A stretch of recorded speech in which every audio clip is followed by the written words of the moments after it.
And Elijah the Tishbite of the settlers of Gilead said to Ahab, "As the Lord, the God of Israel, whom I serve, lives, if there will be during these years dew or rain except according to my word." And the word of the Lord came to him, saying, "Go from here, and you shall turn eastward. Hide in the brook of Cherith, which is before the Jordan. And it shall be from the brook you shall drink. And I have commanded the ravens to feed you there." He went and did as the word of the Lord, and he went and resided in the brook of Cherith, which is before the Jordan. And the ravens brought him bread and meat in the morning, and bread and meat in the evening. From the brook did he drink. And it came to pass after a time that the brook dried up, because there was no rain in the land.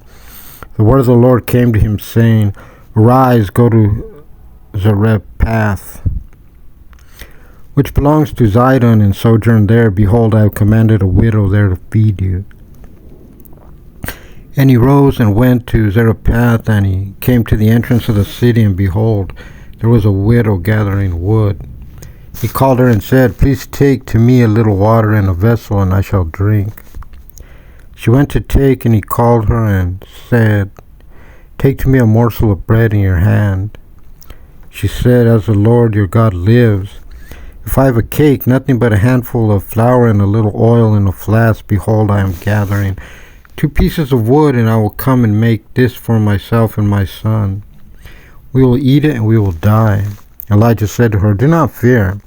Come and do as you said, but first make for me a small cake. From there and bring it out to me, and for you and your son make last. For thus hath spoken the Lord, the God of Israel, the pitcher of flour shall not end, nor will the flask of oil be diminished, till the day the Lord gives rain upon the land." She went and did as Elijah had said, and she and he and her household ate many days.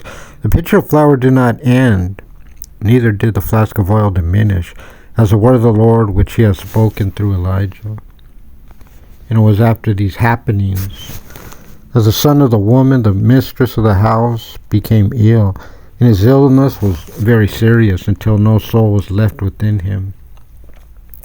She said to Elijah, "What is there between me and you, man of God, that you have come to me to cause my sins to be remembered and to kill my son?"